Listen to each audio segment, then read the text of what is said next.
Hello my dear student, welcome to my study channel Akshay class. Student, आज हम पढ़ेंगे कक्षा 10 के लिए सामाजिक विज्ञान, जो कि 2025 बोर्ड परीक्षा में सीधे सीधे छप करके आने वाला है। इस वीडियो में मैं आप सभी को महत्वपूर्ण लघु उत्तरीय प्रश्न, दीर्घ उत्तरीय प्रश्न के साथ साथ देख पा रहे हैं प्यारे बच्चों की बहुविकल्पी प्रश्न भी बताऊंगा, जो कि बोर्ड परीक्षा 2025 के लिए बहुत ही इंपॉर्टेंट होने वाला है।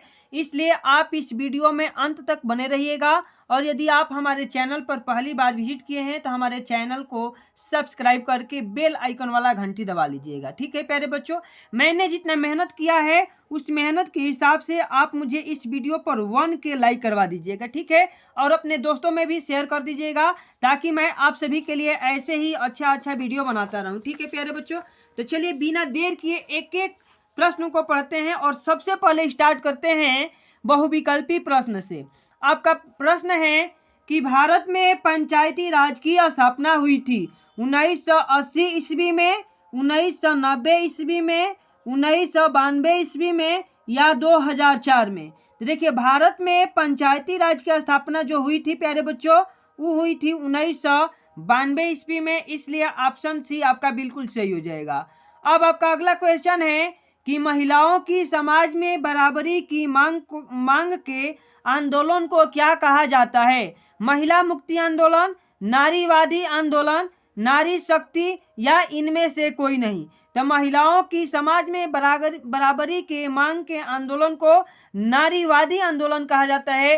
ऑप्शन बी बिल्कुल सही हो जाएगा। अब आपका अगला क्वेश्चन है प्यारे बच्चों कि नेपाल में लोकतंत्र की स्थापना हुई थी 2005 में, 2006 में, 2008 में या 2015 में। तो नेपाल में लोकतंत्र की स्थापना हुई थी वो 2008 में हुई थी, इसलिए ऑप्शन सी बिल्कुल सही हो जाएगा। ठीक है, अब आपका प्यारे बच्चों अगला क्वेश्चन है कि मानवाधिकार दिवस कब मनाया जाता है? 10 दिसंबर को, 5 सितंबर को, 14 नवंबर को या 15 अगस्त को। तो मानवाधिकार दिवस कब मनाया जाता है? तो इसका राइट आंसर हो जाएगा कि 10 दिसंबर को मनाया जाता है। ठीक है, अब प्यारे बच्चों आपका अगला क्वेश्चन है कि राजनीति एक ... क्षेत्र है, विकल्पों का क्षेत्र है, संभावनाओं का क्षेत्र है, प्रयासों का क्षेत्र है या ये सभी। तो राजनीति एक संभावनाओं का क्षेत्र है। ठीक है, ऑप्शन बी बिल्कुल सही हो जाएगा। अब आपका अगला क्वेश्चन है कि निम्न में से किस राज्य की प्रति व्यक्ति औसत आय अधिक है? बिहार की, राजस्थान की, मेघालय की या हरियाणा की। तो इसका राइट आंसर हो जाएगा प्यारे बच्चों कि हरियाणा की प्रति व्यक्ति औसत आय जो है अधिक है। चलिए, अब आपका अगला क्वेश्चन है कि कौन सा क्षेत्रक सबसे अधिक रोजगार देता है? प्राथमिक क्षेत्रक, द्वितीय क्षेत्रक, तृतीय क्षेत्रक या इनमें से कोई नहीं। तो कौन सा क्षेत्रक है जो सबसे अधिक रोजगार देता है? तो इसका राइट आंसर हो जाएगा कि प्राथमिक क्षेत्रक। ऑप्शन ए बिल्कुल सही हो जाएगा। अब आपका अगला क्वेश्चन है प्यारे बच्चों कि निम्नलिखित में से कौन सा उत्पादन का साधन है? लाभ, सेवाएं, कर या पूंजी। तो जो उत्पादन का साधन होता है वो पूंजी होता है, इसलिए ऑप्शन डी बिल्कुल यहाँ से सही हो जाएगा। अब चलिए, आपका अगला क्वेश्चन है कि करो या मरो का नारा किसने दिया था? करो या मरो का नारा किसने दिया था? सुभाष चंद्र बोस, चंद्रशेखर आजाद, भगत सिंह या महात्मा गांधी। तो करो या मरो का नारा कौन दिए थे? तो महात्मा गांधी दिए थे। ऑप्शन ए बिल्कुल सही हो जाएगा। महात्मा गांधी दक्षिण अफ्रीका से वापस कब लौटे थे? 1914 में, 1915 में, 1918 में या 1919 में। तो महात्मा गांधी दक्षिण अफ्रीका से कब वापस लौटे थे? तो 1915 में है। ऑप्शन बी बिल्कुल सही हो जाएगा। अब चलिए प्यारे बच्चों अगला क्वेश्चन पढ़िए कि यंग इटली सोसाइटी का संस्थापक कौन था? गैरीबाल्डी, बिस्मार्क, मेजनी या कबूर। ठीक है, तो यंग इटली सोसाइटी का जो संस्थापक था वो मेजनी था। ऑप्शन आपका सी बिल्कुल सही हो जाएगा। ठीक है प्यारे बच्चों, अब चलिए अगला क्वेश्चन पढ़ लेते हैं कि नेपोलियन का संबंध किस देश से था? नेपोलियन फ्रांस से, जर्मनी का, इटली या इंग्लैंड। तो नेपोलियन का संबंध किस देश से था? तो फ्रांस से था, यानी नेपोलियन का संबंध फ्रांस से था, फ्रांसीसी था। ठीक है, ऑप्शन ए बिल्कुल सही हो जाएगा। अब आपका अगला प्रश्न है कि संयुक्त राष्ट्र संघ का मुख्यालय कहाँ पर स्थित है? वाशिंगटन, न्यूयॉर्क, जिनेवा या ऑस्ट्रिया। तो देखिए इसका राइट आंसर हो जाएगा न्यूयॉर्क। कहाँ हो जाएगा? न्यूयॉर्क, ऑप्शन बी बिल्कुल सही हो जाएगा। अब आपका नेक्स्ट क्वेश्चन है कि महामंदी का प्रारंभ किस वर्ष हुआ? 1919 में, 1924 में, 1929 में या 1934 में? तो महामंदी का प्रारंभ किस वर्ष हुआ था? तो हुआ था 1929 में, ऑप्शन सी बिल्कुल सही हो जाएगा। अब आपका अगला क्वेश्चन है प्यारे बच्चों कि अनुबंध व्यवस्था को और किस नाम से जाना जाता है? आपसी समझौता, गुलामी प्रथा, सशर्त प्रथा या नई दास प्रथा? तो देखिए अनुबंध व्यवस्था को और किस नाम से जाना जाता है? तो नई दास प्रथा के नाम से जाना जाता है, ऑप्शन डी बिल्कुल सही हो जाएगा। अब चलिए आपका अगला क्वेश्चन है कि भूमि एक दृढ़ संसाधन है, किसका? कौन सा? प्राकृतिक संसाधन, मानव निर्मित संसाधन, सौर ऊर्जा से निर्मित या इनमें से कोई नहीं? तब भूमि एक कैसा संसाधन है? तब प्राकृतिक संसाधन है, इसलिए आपका ऑप्शन ए बिल्कुल सही हो जाएगा। अब चलिए प्यारे बच्चों हम तो पढ़ लिए बहुविकल्पी प्रश्न, अब हम लोग पढ़ लेते हैं लघु उत्तरी एवं दीर्घ उत्तरी प्रश्नों को। ठीक है, अब देखिए आपका प्रश्न पहला ही है कि नेपोलियन द्वारा किए गए सुधारों का वर्णन कीजिए। नेपोलियन ने कौन कौन सा सुधार किया था उसके बारे में आपको वर्णन करना है। सबसे पहले लिखिएगा कि नेपोलियन बोनापार्ट विश्व के महानतम व्यक्तियों में से एक था। ठीक है, उसके द्वारा असाधारण कार्यों और आश्चर्यजनक विजयों ने सन 1999 से 1815 ईस्वी तक संपूर्ण यूरोप को प्रभावित किया। ठीक है, जो नेपोलियन था बहुत ही महान था। ठीक है, उसके प्रमुख सुधार निम्नलिखित है। और कौन कौन से सुधार किया था? तो पहला सुधार है शासन संबंधी सुधार, नेपोलियन द्वारा किया गया शासन संबंधी सुधार। पहला में लिखेंगे कि नेपोलियन की शासन व्यवस्था प्रतिभा, व्यापकता और कार्य क्षमता के सिद्धांतों पर आधारित थी। देश की अराजकता को समाप्त करने के लिए शासन पर केंद्रीकरण कर दिया था। कौन किया था? तो नेपोलियन ने। पहले तो ये शासन संबंधी सुधार किया। आगे लिखेंगे आर्थिक सुधार। आर्थिक सुधार में क्या लिखना है? नेपोलियन ने पेरिस में बैंक ऑफ फ्रांस की स्थापना कराई। मादक द्रव्यों समझते हैं, नशीले पदार्थ, नमक आदि पर कर लगाया। मजदूरों का वेतन निश्चित किया। चोर बाजारी, सट्टेबाजी को समाप्त कर दिया था। ठीक है, तो ये रहा आर्थिक सुधार। आगे लिखेंगे धार्मिक सुधार। 3 नंबर में लिखेंगे धार्मिक सुधार। नेपोलियन ने अपने देशवासियों को धार्मिक स्वतंत्रता प्रदान करने का प्रयत्न किया। राज्य की ओर से सभी को अपने धर्म का आचरण करने की स्वतंत्रता प्रदान की गई थी। ठीक है, सभी धर्मों का सम्मान और आदर किया था नेपोलियन। अब शिक्षा संबंधी सुधार 4 नंबर लिखेंगे, इंपॉर्टेंट करके इतना लिख देंगे काम हो जाएगा। नेपोलियन ने शिक्षा के क्षेत्र में महत्वपूर्ण सुधार किए। उसने फ्रांस में राष्ट्रीय शिक्षा की नींव डाली और पेरिस में एक विश्वविद्यालय की स्थापना की। इस तरह से आप लिखेंगे नेपोलियन द्वारा किए गए 4 सुधार, तो आपका जो है क्वेश्चन बिल्कुल इसका राइट आंसर हो जाएगा। अब चलिए हम नेक्स्ट क्वेश्चन की तरफ बढ़ते हैं और नेक्स्ट क्वेश्चन हमारा क्या है उसको देखते हैं। तो देखिए प्यारे बच्चों नेक्स्ट क्वेश्चन है कि संघवाद क्या है। जितने भी वीआईपी क्वेश्चन है, इंपॉर्टेंट क्वेश्चन है, उन्हीं सभी को मैं आपको पढ़ा रहा हूं। ठीक है, संघवाद क्या है? तो लिखेंगे संघवाद हेडिंग। संघवाद सरकार का एक प्रारूप है। क्या है? एक प्रारूप है जिसमें सर्वोच्च सत्ता केंद्रीय प्राधिकरण और उसकी विभिन्न अनुषांगिक इकाइयों के बीच जो है बट जाती है। क्या होता है? सर्वोच्च सत्ता का केंद्रीय प्राधिकरण उसकी विभिन्न अनुषंगिक इकाइयों के बीच में बट जाती है। ठीक है, अब लिखिएगा इसकी प्रमुख विशेषताएं। संघवाद की विशेषताएं क्या क्या है? तो पहला है यहाँ सरकार 2 या अधिक स्तरों वाली होती है। कौन कौन से लिखेंगे आगे कि अलग अलग स्तर की सरकारें एक ही समूह पर शासन करती है, पर यह कानून बनाने, कर वसूलने और प्रशासन का उनका अपना अपना क्षेत्र होता है। संघवाद की दूसरा विशेषता है। तीसरा में लिखेंगे कि संविधान के मौलिक प्रावधानों को किसी एक स्तर की सरकार अकेले नहीं बदल सकती। ऐसे बदलाव दोनों स्तर की सरकारों की सहमति से ही हो सकते हैं।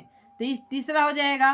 चौथा में लिखेंगे प्यारे बच्चों कि वित्तीय स्वायत्तता निश्चित करने के लिए विभिन्न स्तर की सरकारों के लिए राजस्व के अलग अलग स्रोत जो है निर्धारित है। ठीक है। और 5 में लिखेंगे कि इस प्रकार संघीय शासन व्यवस्था के दोहरे उद्देश्य है देश की एकता की सुरक्षा करना और उसे बढ़ावा देना तथा इसके साथ ही क्षेत्रीय विविधताओं का पूरा सम्मान करना। तो इस तरह से हम संघवाद क्या है और इसकी कौन कौन सी विशेषताएं हैं इसके बारे में हम प्यारे बच्चों लिख देंगे तो हमें नंबर मिल जाएगा। अब हम आगे बढ़ते हैं तो आगे नेक्स्ट क्वेश्चन लेते हैं प्यारे बच्चों कि ऊर्जा के गैर परंपरागत स्रोतों का विस्तार पूर्वक वर्णन कीजिए। उत्तर में लिखिएगा क्या, ऊर्जा के वे साधन जो एक बार प्रयोग करने पर समाप्त नहीं होते हैं, जिनकी पुनः पूर्ति संभव है, गैर परंपरागत या नवीनीकरण संसाधन कहलाते हैं। अब इसमें एग्जाम्पल में लिखना है सौर ऊर्जा, पवन ऊर्जा, ज्वारीय ऊर्जा आदि। इन सारे ऊर्जाओं का क्या होता रहता है, नवीनीकरण होता रहता है। सौर ऊर्जा क्या है, तो सौर ऊर्जा, भारत एक उष्णकटिबंधीय देश है। यहाँ सौर ऊर्जा के दोहन की असीम संभावनाएं हैं। फोटो वोल्टाइक प्रौद्योगिकी द्वारा धूप को सीधे विद्युत में परिवर्तित किया जाता है। ठीक है। अब पवन ऊर्जा, पवन ऊर्जा के बारे में क्या लिखना है, पवन ऊर्जा का प्रयोग पानी बाहर निकालने, खेतों की सिंचाई करने और बिजली पैदा करने के लिए किया जाता है। वायु ऊर्जा का प्रयोग गुजरात, तमिलनाडु, महाराष्ट्र आदि में है। ठीक है। बायोगैस, अब बायोगैस में क्या लिखना है कि ग्रामीण इलाकों में झाड़ियों, कृषि अपशिष्ट, पशुओं और मानव जनित अपशिष्ट के उपयोग से घरेलू उपयोग हेतु बायोगैस उत्पन्न की जाती है।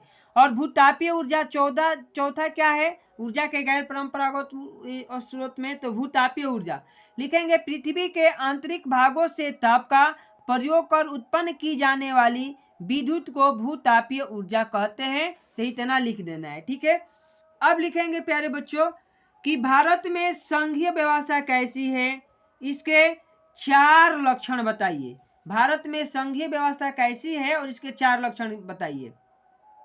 लिखेंगे कि स्वतंत्रता के बाद भारतीय संविधान ने भारत को राज्यों का संघ घोषित किया। इसमें संघ शब्द नहीं आया, पर भारतीय संघ गठन संघीय शासन के सिद्धांत पर ही हुआ है।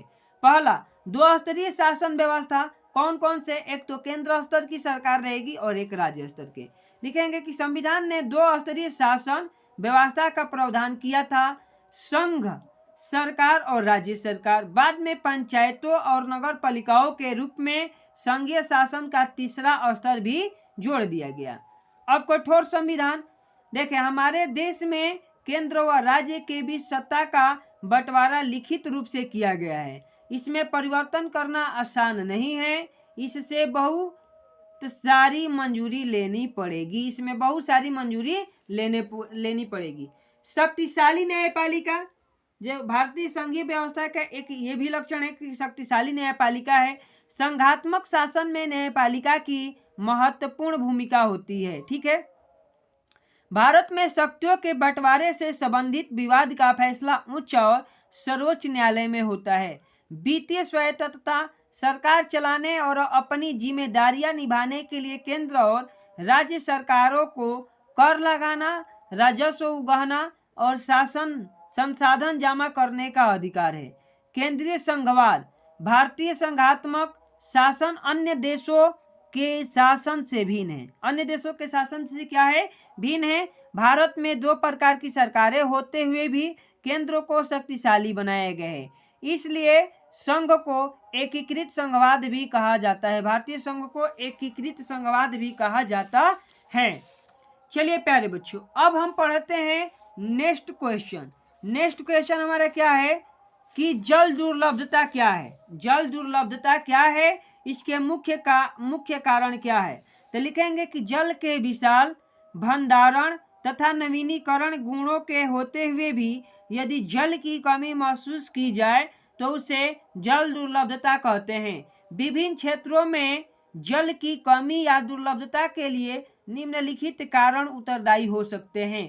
पहला कौन कौन सा है? तो बढ़ती जनसंख्या। जल का जो दुर्लभता का कारण है वो बढ़ती जनसंख्या भी है। जल अधिक जनसंख्या के घरेलू उपयोग में ही नहीं बल्कि अधिक अनाज उत्पादन बढ़ाने के लिए जल संसाधनों का अति शोषण करके सिंचित क्षेत्रों को बढ़ा दिया जाता है। ठीक है। जल का असमान वितरण। भारत में ऐसे बहुत से क्षेत्र हैं जहां सूखा पड़ता है, वर्षा बहुत कम होती है। ऐसे क्षेत्रों में भी जल दुर्लभता या जल की कमी देखी जा सकती है। निजी कुएं या नलकूप। बहुत से किसान अपने खेतों में निजी कुएं व नलकूप से सिंचाई करके उत्पादन बढ़ा रहे हैं, जिससे जल का स्तर नीचे गिर रहा है। तो ये हो जाएगा जल दुर्लभता।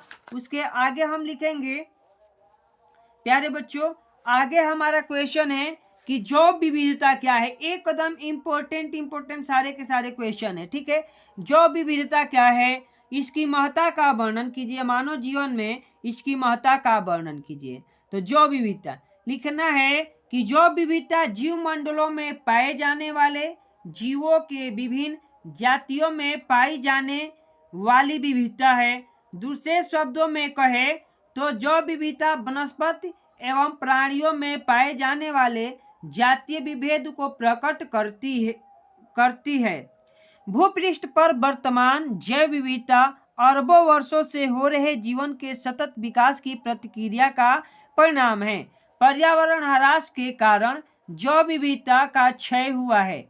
जीवों की अनेक प्रजातियां जो है लुप्त हो गई है तथा कई संकटग्रस्त में है। ठीक है। मानव जीवन के लिए महत्व लिखना है प्यारे बच्चों कि मानव अपने उत्पत्ति काल से ही विभिन्न आवश्यकताओं की पूर्ति जीव जगत से ही करता चला आ रहा है। मानव को भोजन, आवास एवं परिवेश तथा परिवेश संबंधी विभिन्न आवश्यकताओं और अपने अस्तित्व के लिए जैव विविधताओं पर ही निर्भर रहना पड़ता है। जैव विविधता के उपयोग की दृष्टि से ही मानव से अधिक उपयोगी प्राणी और पौधों का पालतूकरण किया। कृषि व पशुपालन इसी आवश्यकता का परिणाम है। तो इस तरह से जितने भी इम्पोर्टेंट जो क्वेश्चन थे MCQ, ठीक है प्यारे बच्चों, और बहुविकल्पी हो गया, चाहे दीर्घ उत्तरीय हो गया या लघु उत्तरीय हो गया, उन सभी को मैंने एक एक करके आप सभी को पढ़ा दिया है। ठीक है प्यारे बच्चों। तो अगर यह वीडियो आप सभी को अच्छी लगी है, वीडियो हेल्पफुल लगी है, तो एक वीडियो को प्यारा सा लाइक कीजिए, अपने दोस्तों में शेयर कीजिए और हमारे चैनल पर यदि पहली बार विजिट किए हैं तो हमारे चैनल अक्षय क्लासेज को सब्सक्राइब कर लीजिए